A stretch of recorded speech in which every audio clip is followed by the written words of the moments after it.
A quiet corner in the countryside in Oklahoma, one of the most rural states in America.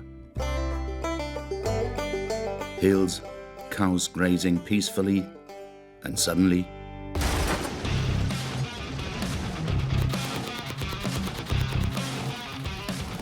we're at O-Fasts, the biggest gun festival in the country.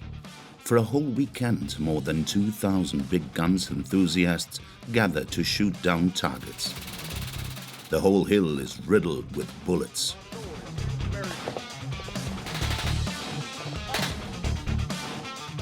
The founder of the event is a 56-year-old gunsmith, Mike Friend. Here at O-Fast, they bring their families, they can look at history, and they can just have fun all weekend, shooting the vehicles, different targets, and every now and then we'll blow something up, and it's just a blast. The festival brings together people from different backgrounds. Men, women, the rich and the poor, all united by their passion for guns. Music to my ears. That's how we have fun in Oklahoma, right there, right there. Participants can rent all kinds of weapons or come and test guns from their own collection, like this one, a Russian machine gun from the First World War. For 100 euros, you can treat yourself to more adrenaline by shooting from a helicopter. For 17-year-old Paige, this is a first.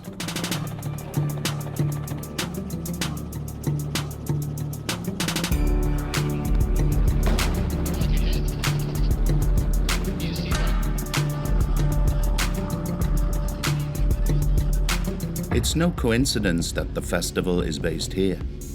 Oklahoma is one of the most liberal states when it comes to gun laws. To buy a gun, all you have to do is be of age and have no criminal record. You don't need a permit, even for weapons of war. The people that don't live in Republican states, they don't understand because they wasn't grew up around guns, and to them, it's crazy. To us, it's normal.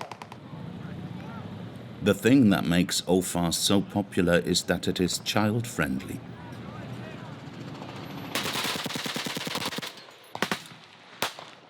Admission is free for children under 10. You want to do semi or full? Semi?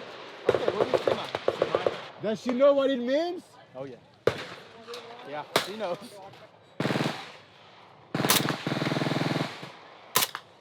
This girl learns to shoot before knowing how to write. She makes her dad proud. And if you don't start them off young, they're not going to be as introduced into it as they get older. So the younger you can get a kid in the outdoors and shooting guns, the better life they'll have. Y'all have a good one. People here defend their lifestyle. It's a state with the most conservative population in the country. Oklahoma is in the heart of the Great American Plains, right in the middle of the Bible Belt, the most religious area of the country. The 4 million residents are predominantly white, Christian, and mostly agriculturally oriented. Here, they hunt deer raised on farms.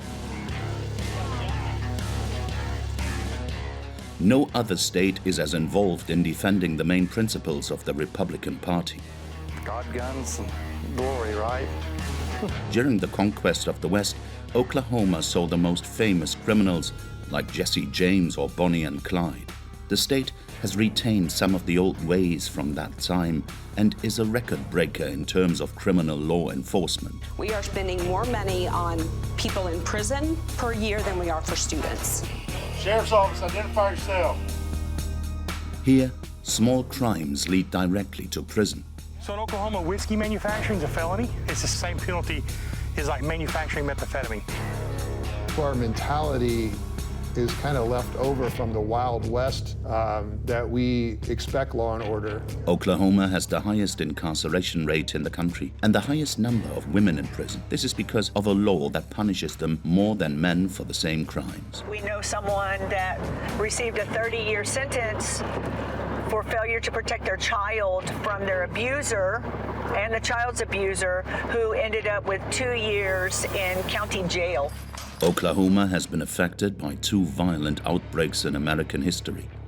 The racist massacres in Tulsa in 1921, where between 100 and 300 black Americans were killed by the masses, and the Oklahoma City bombing of a federal building by white supremacists in 1995, where 168 people were killed. Today, radicalism has a different face. Christian far-right activists are mobilizing. In our nation, in our state. A lot of people like to pretend that abortion is now... Under pressure, the governor banned abortion. Some women dare to protest, but they are few in numbers. As a result, women are forced to travel thousands of kilometers to have an abortion in neighboring states.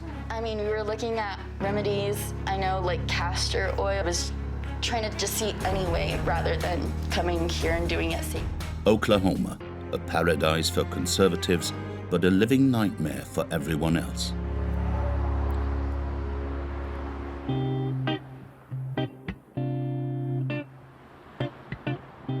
Our journey to Oklahoma begins in Stigler, a small town of 3,000 inhabitants set in a landscape that resembles the Wild West. Thousands of acres of fields where cattle graze between oil pumps, where everyone meets at the weekend for a barbecue or to watch the children's football game. The most important value here is order. The state is one of the toughest in the country when it comes to dealing with offenders.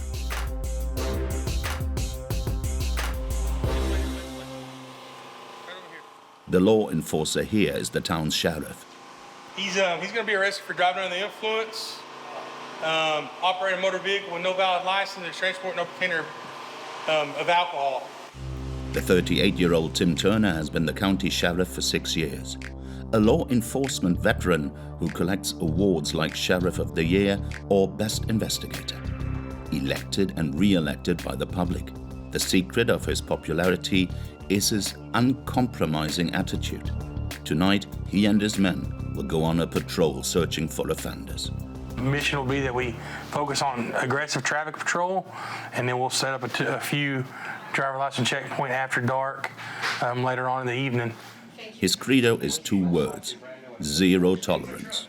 I will tell you that we are probably one of the most aggressive sheriff's offices in the state, and I don't want to say that we always find it, but I will tell you that a lot of times when we're out in force like this, something will happen. Because I mean, we know what to look for, we know who to look for, and it doesn't matter your ethnicity, doesn't matter your age, it doesn't matter your sex. I mean, if you're doing wrong, we're gonna come find you. As night falls, the sheriff's team sets up checkpoints.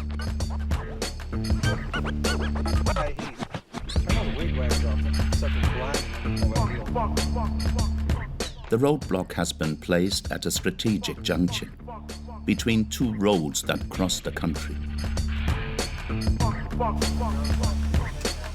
guys have anything illegal in the vehicle we need to know about? We kind of keep an eye out for out-of-state plates, such as Arizona, New Mexico, Texas, because they're all border states of Mexico. You know, and a lot of drugs come out of Mexico, and they'll come up through here, and they'll try to go to the East Coast somewhere, and a lot of them will cut through our county.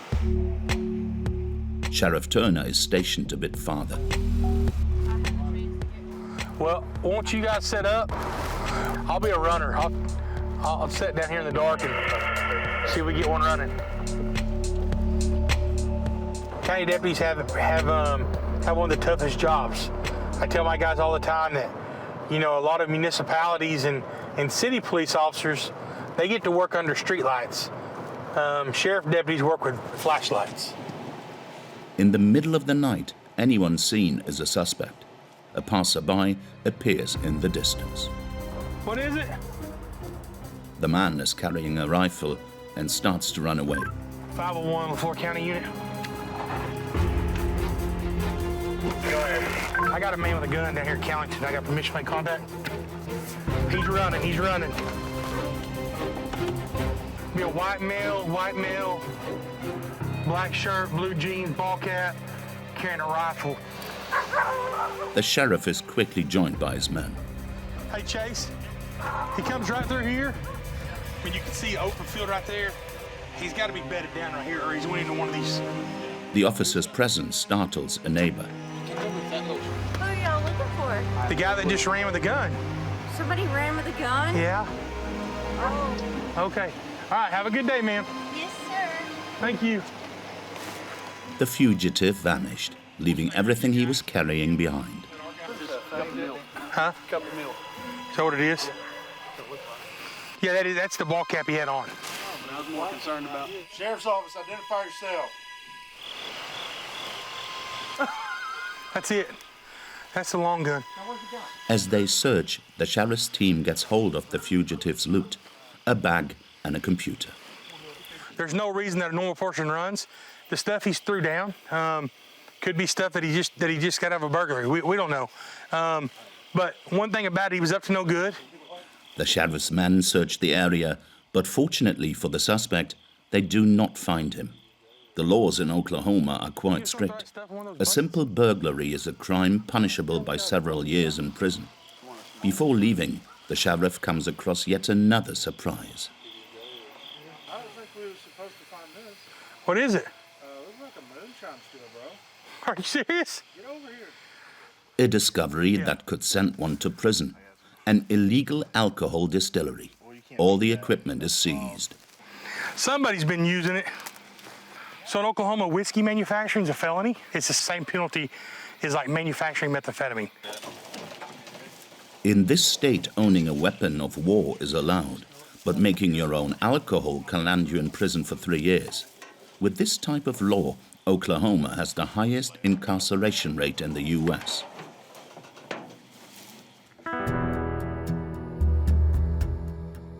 The next morning at the sheriff's office, all seized weapons are turned over to his deputy. How you, sir? What's going on? Man, those guns, we were bringing over to Timmy at 1.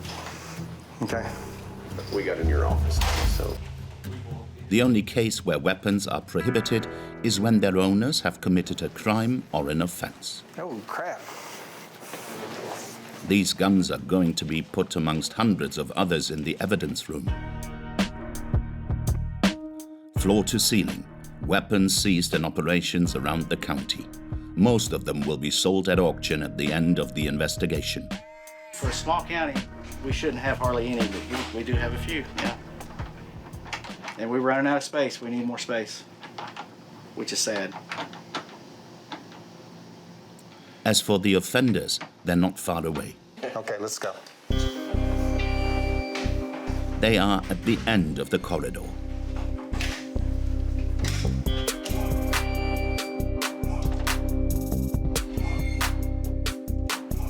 You guys have any guns on you? Okay. The sheriff also runs a detention center where 76 men and women are detained separately.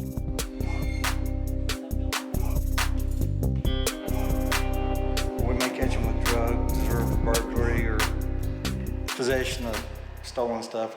Just whatever they're arrested for, we'll bring them in here. Oklahoma is known for its ultra-repressive panel policy. Capital punishment is used more than anywhere else in the country.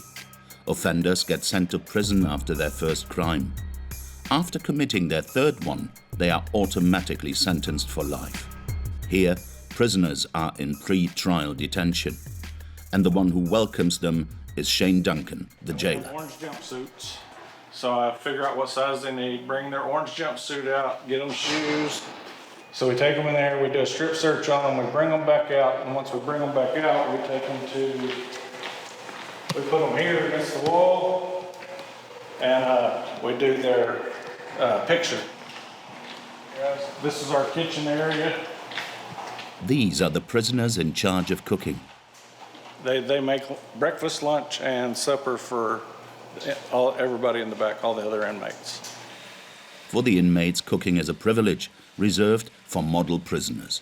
They are called the trustees, the ones who are trustworthy. So this is where they spend their downtime. A rather comfortable cell with its own shower. We have 5 inmates right now that we have out on trustee status. They do laundry, they cook, they go out around the community, pick up trash. For the others, it's 15 prisoners per cell and only 1 hour's walk a day in this tiny yard.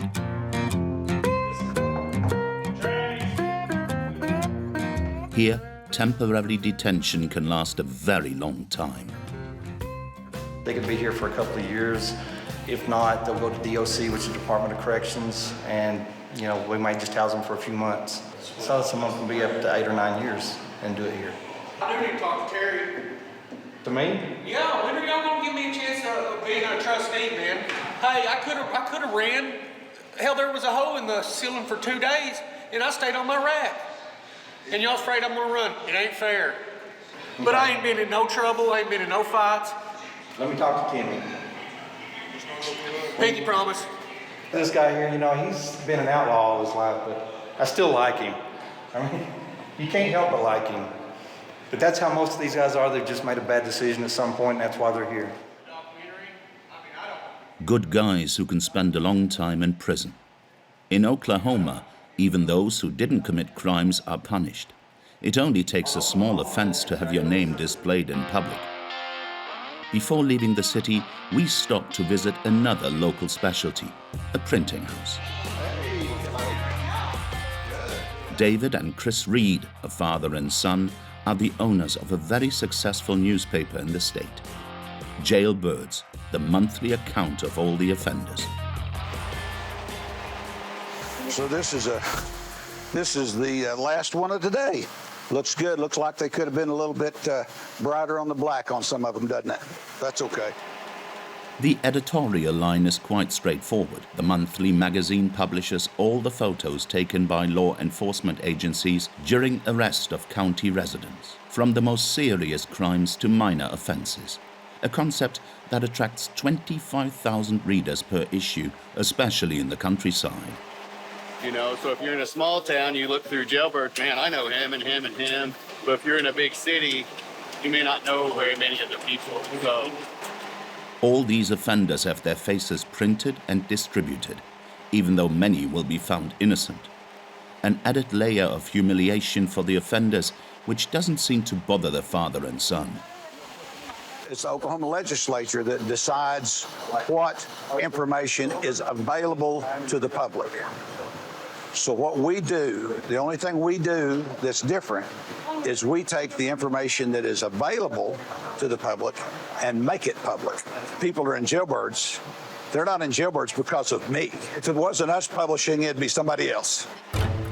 No mercy for criminals, even those who are ultimately innocent.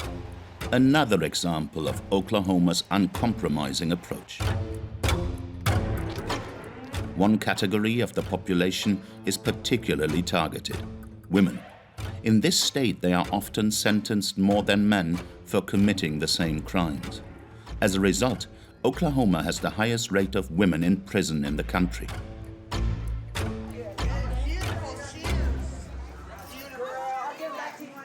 Christy Luther knows a thing or two about it. She spent 5 years behind bars for causing a fatal traffic accident. Now she runs hairdressing classes in prisons and speaks against the unfair laws against women in the state. They love you here. I love them here. Treat them like people, Thank you. Many of them are imprisoned only for using drugs, but some have been convicted of a crime that is punished in Oklahoma more than anywhere else: maternal neglect. Yes, nice. You guys are doing braids and roller sets. Yes, ma'am. Awesome. In Oklahoma, if a child is abused, even if the father is the abuser, the mother will be convicted of failing to protect the child. My initials, look at that. The whole legal system is a nightmare for women in Oklahoma. In the evening, we meet up with Christy in a small house just outside of town. You got pineapple in there or no? No. Okay, I want to try this. Is this your first smoothie that you made? Second smoothie you made since you've been out? I'm scared. I don't know. Is it going to blow? Oh, wait, I know why. I forgot I Oh. Yeah, that's a good one. It's a lot. Yeah, I know that is a lot. Upon release, former inmates often have nowhere to go. With donations, Christy was able to buy this house where she houses 5 of them. So this is one of the rooms, so maybe you can peek in here. A great starting point. A lot of former prisoners have terrible difficulties to reintegrate. When they return to normal life, they have a huge debt to pay. In Oklahoma, prisons are not free. The longer the sentence, the higher the price. I owe $107,000 to the Department of Oklahoma after I did 7 years. The fines and fees for in Oklahoma, like a meth charge, one meth charge is $25,000. If you have 4 different charges, there's $100,000. Then they set you up on payments of $50 a month. How long will that take to pay off? Because if you don't pay or you miss a payment, they can revoke your sentence and send you back to prison. You want me to get out of prison, you want me to work the job that you didn't help me get, and then you want me to pay you guys all this money after all this time that I spent in prison. It's like housing cattle. Warehousing. It's all it is. And we're their bacon. We're the money. So if they don't have us, they don't get their money. I mean, from rides to... In Oklahoma, maternal neglect is one of the main reasons why there are, on average, twice as many women in prison as in the rest of the U.S. They did not. And here they would rather you be in the home, taking care of your children, than to be out doing anything, even if it's productive, a job, or it's very archaic. Very archaic. Very old school, good old boy system. There are currently 342 women imprisoned for maternal neglect in Oklahoma. 1 in 6 are women. This is how Tondalao Hall, Christie's former student, was sentenced to jail. In 2004, she was only 19 years old when her partner beat her 2 children, aged 3 months and 2 years. They suffered broken bones. The man was sentenced to 9 years in prison. In actuality, he spent only 2 years behind bars. She, who was never violent, was sentenced to 30 years in prison for failing to protect her children. It's over, my life is over. After a national protest, she was finally pardoned after serving 15 years of her sentence. Tondalao Hall walks out of prison free and into the arms of her 16-year-old son.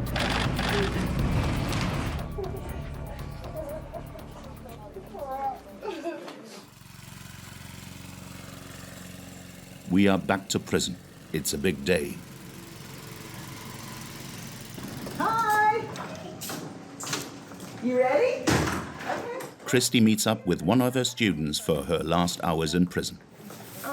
Yay! Yay! 41-year-old Brandy has spent half her life in prison, also because of the Maternal Neglect Act. Today, she takes last steps towards freedom. Can you believe it? 21 and a half years to the day. Yes, to the day. To the day. Yes. I know, I listened to you. You look great. Cool. And you wore the right eyeliner to go with your shirt. Yeah, how about that? It matches. I know, it's beautiful. Yeah. Brandy's son died of meningitis when he was 1 year old. The Oklahoma court found her guilty of abuse. The father, on the other hand, was never charged. For Brandy, this return to freedom is a leap into the unknown. I feel like whenever I get overwhelmed, I better tell myself at least I'm not in prison anymore. Focus on all the little things that you're going to be grateful not having to deal with anymore, like using the bathroom with everybody and taking a shower with everyone and being in a big open pod and everyone being crazy all night long. And upon her release, Brandy heads to the capital. where she is expected to attend a panel discussion on the unjust situation of women in prison. She and Christy meet up with other former inmates.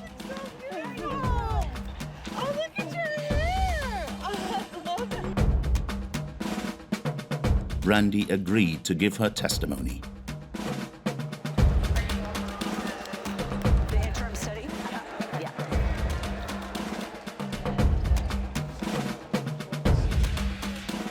In the parliamentary chamber, Brandy faces prosecutors and lawyers.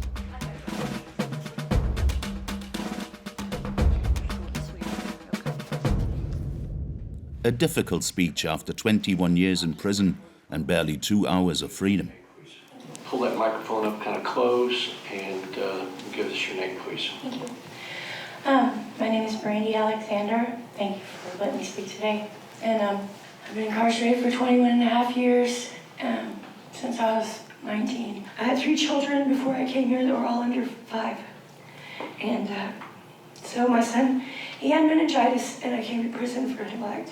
And because my mother-in-law wanted me gone, she told them bad things, which, thank God, I just now finally got in contact with my babies. December and February, they contacted me and told me they figured out, they've grown up and figured out what really happened, but some people don't get that chance. Everything that we went through isn't who we are. So, yeah, thank you guys. Any questions?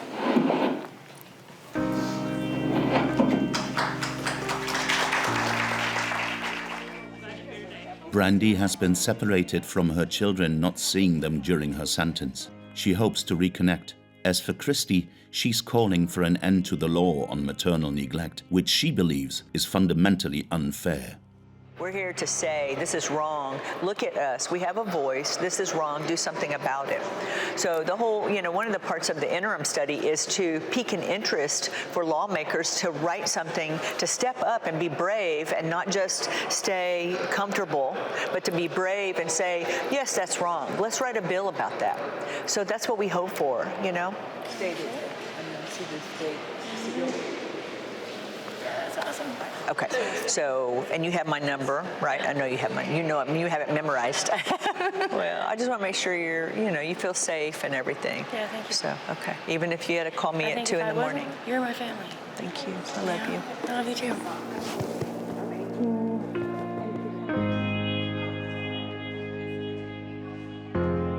too. In this ultra-repressive world, one man is swimming against the tide.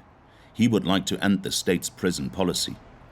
At the Oklahoma City Courthouse, we have an appointment with Judge Kenneth Stoner.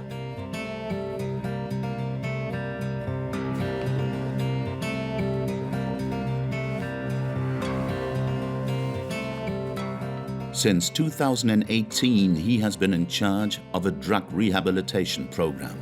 His goal, to empty the prisons. Here, the law sentences drug users to prison. The judge offers them a release on condition that they do not use anything for 2 years. No drugs or alcohol. All rise. Thank you. Happy Thursday, everybody. Good to see you. I hope you're doing well. They have to take urine tests on a regular basis. Shelton Carter. Shelton, you want to come on up? And appear in court. How many sober days do you have now? 75. 75? All right. The atmosphere is more like a support group than a courtroom, with the judge acting as a personal development coach. Tell me, what was before you got in the program, you might say a little bit about kind of where your life was and where your addiction was? Roxy's, heroin, meth, you name it, I was doing all of it. Okay. And how long have you been doing that? About 5-6 years. Wow, all right. That's just, it was hard, but once I really started giving effort and believing in myself again, it got easier over time. Yeah, awesome. There are 400 people participating in the judge's program. Always good to see you. Take care. You can do this, man. Thank you. However, if they don't follow the rules, they are punished immediately. Jefferson. Another man comes before the judge. He missed a urine test and a court hearing. you're being dishonest. I believe that you are playing games, and I'm putting you in custody pending further order. You're in contempt of court, okay? I mean, you've had plenty of opportunity to this program, and there's one thing, I can work with you if you're being honest. I cannot work with you if you're playing games, and you, my friend, are playing games, and I'm done with it. For him, it's straight back to prison. After 2 years, if the rules are respected, the judge organizes a small ceremony in the middle of the court, with the music from the movie Rocky in the background. All right.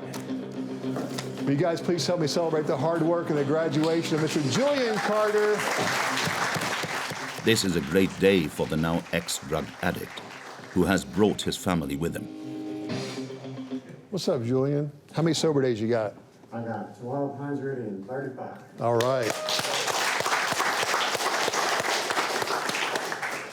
I want to introduce you to Mr. Steve Huddleston. He works in the district attorney's office. He has something for you. Mr. Carter, as part of the deal, when you signed up, is that if you were successful, the district attorney was going to dismiss your charges. And I have for you your copy of the motion in order to dismiss your charges. So that's for you today. Okay, thank you, sir. Since the beginning of this program, 2,300 drug users have been released from prison. However, Judge Stoner's method is a rare find in Oklahoma. And so some of our mentality is kind of left over from the Wild West days, that we expect law and order. We expect people to be respectful of their neighbors, and we have a very low tolerance for people who commit criminal offenses. So, you know, this is we'll say the epicenter of the problem, and what we're trying to do is being the epicenter of the solution. While Judge Stoner attempts to moderate the state's criminal policy, new laws are paving the way for a new type of offenders. On the 24th of June 2022, the U.S. Supreme Court abolished a fundamental American right. In a sweeping ruling that overturned Bottom line, Roe versus Wade is overruled. There is no constitutional right to an abortion in this country anymore as of today. From that moment, it has been up to individual states to decide on the right to abortion in their territory. Oklahoma's governor was the first to sign one of the most restrictive laws in the country. We want Oklahoma to be the most pro-life state in the country. We want to outlaw abortion. Abortion, permitted throughout the United States since 1973, was suddenly banned in many Republican states, including Oklahoma. The only exception being in cases of rape or risk of the mother's life. The few clinics that still perform abortions had to close their doors overnight. We head for Tulsa, the second largest city in the state. Cover your eyes. I feel it. Trying to track down. It's the plastic that's who's mopping the floor.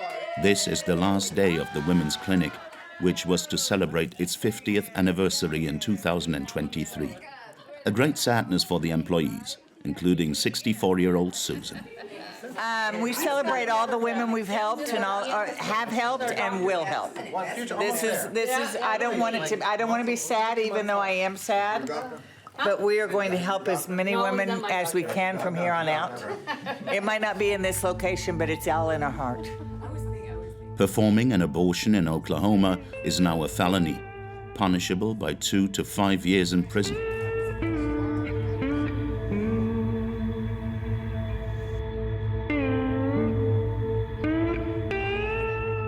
Brandy is the oldest. She has been a nurse here for 18 years. 18 years. I've walked in this store, taken care of a lot of women. But I always said, I will be in this fucking building until they shut me down. Yeah. But they fucking shut me down. Bam. Not forever. Not forever. Not forever. To new adventures. To new adventures. We'll take it elsewhere. Thank you. Thank you. You know, I mean, the world's laughing at us.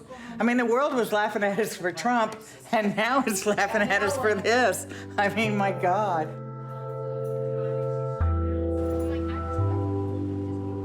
The equipment will be transported to a clinic in New Mexico, where abortion is still allowed.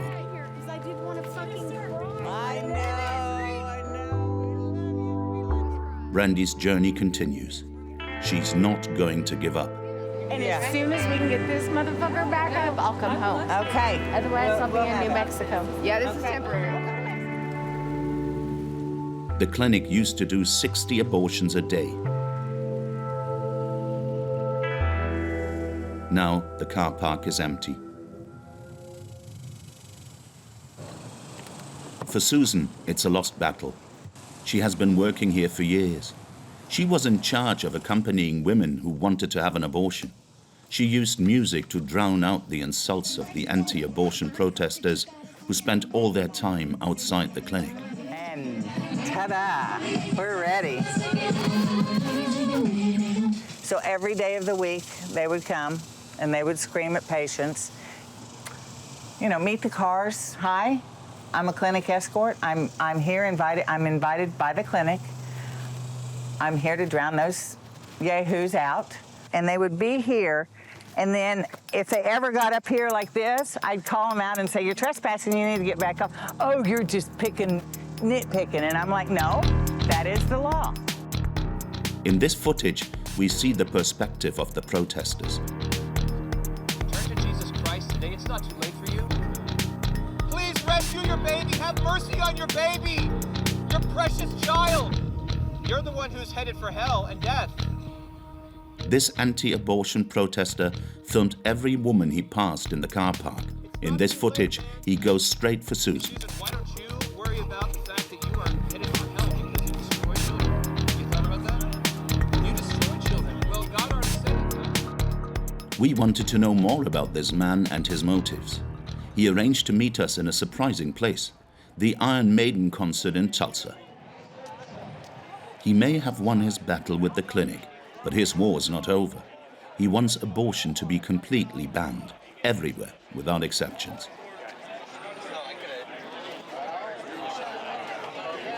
Friends, we live in a holocaust of child sacrifice here in Oklahoma. It continues. We're all complicit, much like the Germans in 1930s Germany. Yeah, but what did all the good people do? Oh, nothing. They were going to Das Iron Maiden concert. They were just entertaining themselves, just like you. Or they're using it to fund other... Here, Alan Miracle doesn't interest many people. Yet, the 38-year-old computer engineer spends all his spare time running operations like this. He's not always well received. What does that have to do with rock and roll? It's a good question. What does it have to do? Have you ever read any of the lyrics?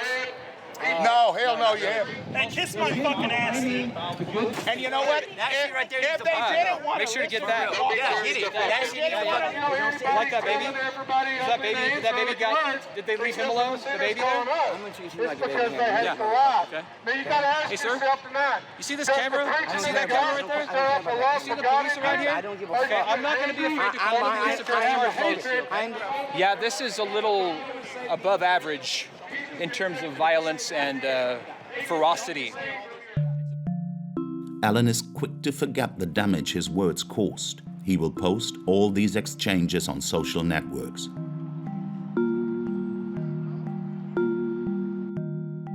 We met up with him at his home the next day in a small suburban area of Tulsa.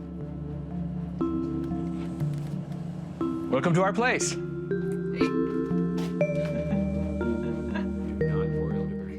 He wanted to show us another image of himself, very different from his videos. I like snowballs. He's a family-oriented man, a good father proud to have raised a little girl with Down syndrome, whom he and his wife decided to keep. I'm all clean. Look, it's Beeb. Call him Beeb. Tire man. Yeah, he's a tire man. The Michelin mascot. Alan is a lover of France and speaks French fluently. Nous avons étudié à Clermont-Ferrand en 1999 et 2000, une année scolaire par là. Et évidemment, nous avons fait la visite guidée de l'usine Michelin par là. Donc maintenant, c'est un des jouets préférés de notre fille. At home, everything reminds him of his fondness of French culture. He loves the language and the cuisine. Ici, on mange le beurre. Vraiment le beurre. On a appris ça en France. que je sais que la gastronomie française n'est rien sans le beurre. C'est important, hein? Alan presents himself as a defender of life. He likes to say that his convictions were formed after his wife had 2 miscarriages. He carries the memory with him around his neck. Donc celui en japonais, c'est le nom Sora, ce qui veut dire les cieux en japonais. Et l'autre en arabe, c'est Ishmaël. Notre premier enfant est morte dans le ventre, mais très jeune, à 6 semaines, 7 semaines de développement.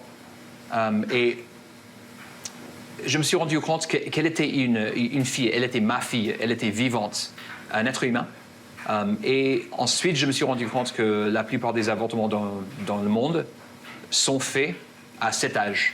Et donc, je me suis rendu compte comme elle était être humain, et j'ignorais un peu l'Holocauste qui prend les vies de tellement de personnes de la même âge.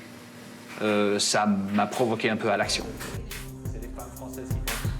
The Holocaust, a misused term to evoke abortion. In his eyes, a woman who has an abortion is a murderer. Que quand une femme veut avorter son enfant, c'est elle qui doit chercher la clinique, c'est elle qui doit commander les drogues, c'est elle qui va avaler les drogues, c'est elle qui va payer le médecin pour qu'il mette ses armes dans elle, dans son corps, pour permettre que le bébé soit tué. Donc c'est la faute de la mère. Donc quelqu'un qui tue quelqu'un sans aucune provocation, etc., avec une bonne connaissance de ce qu'ils font, oui, ça peut aller jusqu'à la peine de mort, tout à fait. Snow was falling. Look closely at the flakes. Can you see their shapes? A man who claims to stand for life but wants to drive women who abort their child to the death penalty. Everywhere in Oklahoma, increasingly radical movements are taking place. After the right of women to control their own bodies, education is now being targeted. All books dealing with racism, homosexuality, minority rights are threatened to be banned. Making cookies for tonight. We are at Janice Danforth's house. She's 48 years old, married, with 2 children. She's a medical secretary, but above all, an ultra-conservative activist. It's really important, I feel, for a family in America and anywhere in the world to have 2 parents and teaching them in good morals, good character. We are a Christian family, so God is a big part of our family, and that really is the base, the foundation of what everything else is set upon. For the past year, in the name of her vision of morality, Janice has been on a crusade against the Oklahoma school system. Her inspiration comes from a far-right intellectual. So this is one of my favorite authors, James Lindsay, and this book, Race Marxism, is his latest. I did get an autograph because I met him. James Lindsay, a conspiracy author banned for life from Twitter. He accuses public education of spreading leftist ideology. Today, Janice is convinced that children in school are at risk. Okay, are you leaving now? Yep, we gotta go. In recent years, the conservative right has been on the offensive against books they consider indecent. In Oklahoma, 50 have been banned from certain public schools. Masterpieces such as John Steinbeck's Of Mice and Men, about the class struggle, or Aldous Huxley's Brave New World, which denounces a dictatorial, futuristic society, or even books by Black American authors dealing with racism, such as Maya Angelou or the Nobel Prize winner Toni Morrison.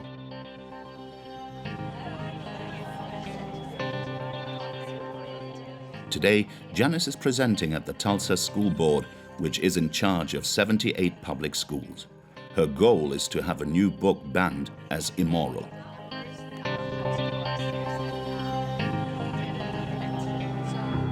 You know, we want accountability, we want transparency, we just want, you tell us what's being taught, and then if we don't like it, we're not going to allow our children to be taught it. We want to get back to the basics of teaching, writing, reading, arithmetic, history, those types of things, not the other stuff that often is coming out in the limelight right now.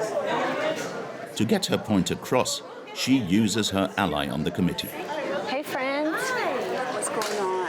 So I'm going to speak tonight about books, and I'm actually going to read part of an excerpt from one that they're probably not going to love, but we're at that point. We'll see what they say. She's our warrior board member who has the same moral compass and values and standards that we do of setting. We think that she's a rock star.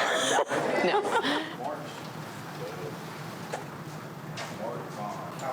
Allegiance to the flag of the United States of America. One nation. After the traditional pledge of allegiance to the flag, the session begins. Elena, Janice's friend, has a question for the head of the committee. So my other question then, will parents be able to look at the curriculum and know about this curriculum before it's presented to the students? No. We don't begin our year by sharing all the curriculum for every course in every school and every classroom around the district. We should. But we do certainly have curriculum. So I would like you to please not yell during other people speaking. Has resulted in a very significant teacher and staff shortage. And Then it's Janice's turn. She's allowed to speak at the end of the meeting. Her target of the day, the book Out of Darkness, about a love story between two Mexican and Black American teenagers in the 1930s. Out of Darkness is another example of a book that is filled with obscenity in the form of pedophilia, and it is sitting on the shelves of many high schools here at TPS. In the book, a girl is sexually assaulted, a description that Janice believes warrants banning the book. The section I'm going to read to you is a stepfather molesting his stepdaughter, who's a senior in high school. He took one of her hands in his and squeezed it. "Come on over here." He pulled her to her feet close to him. He shifted in his pajamas, and the part of him that made him a man stuck out, reddish purple and frightening. She had never seen one before except on a baby. The book I just read is third grade reading level. Children's innocence is worth it protecting, and it's time to stand up against the gross misuse of power. Thank you. End of the meeting. The decision on whether or not to ban the book will not be made tonight. This type of intervention by parents is becoming more and more common. It's a tough battle for the head of the committee. So everything from public education to books to you name it. Everything seems to be about politics right now. The book she read from, I'm certain, would only be on high school shelves. It says it's written at a third grade level. That's just a reading level. That doesn't mean we're encouraging third graders to read it.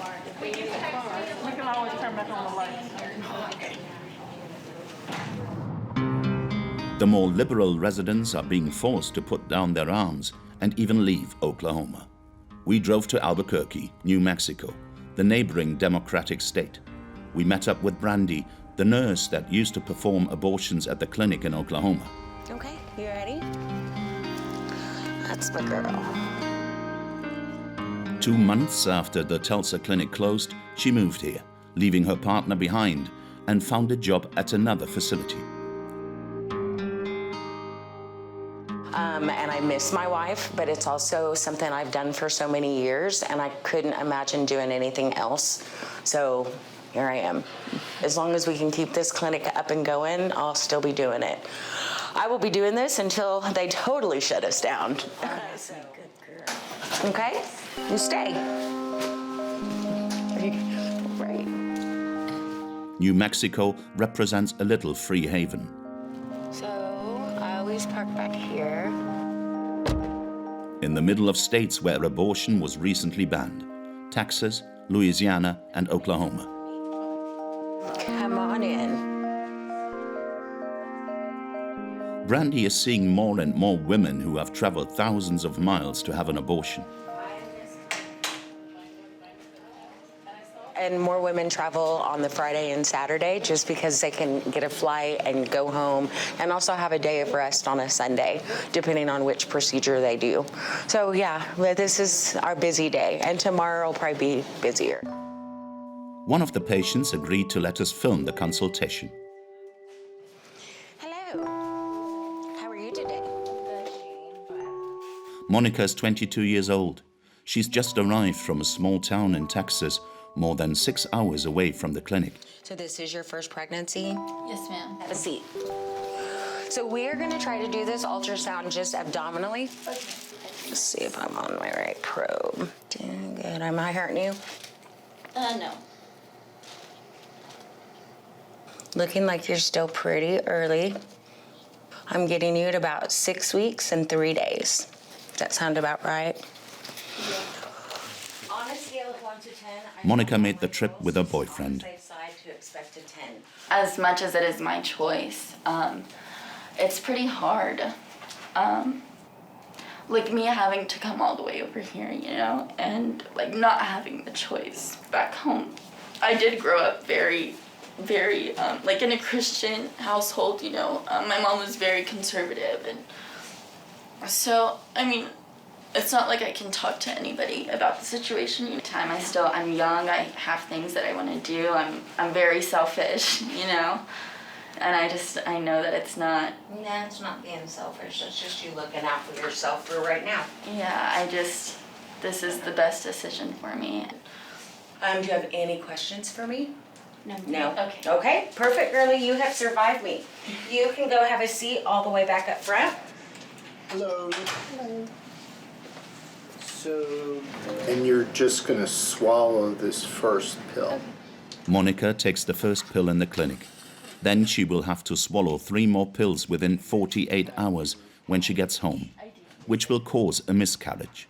I think the most dangerous thing about, you know, us not having the decision is I instantly started thinking of at-home ways that I can get rid of, you know what I mean?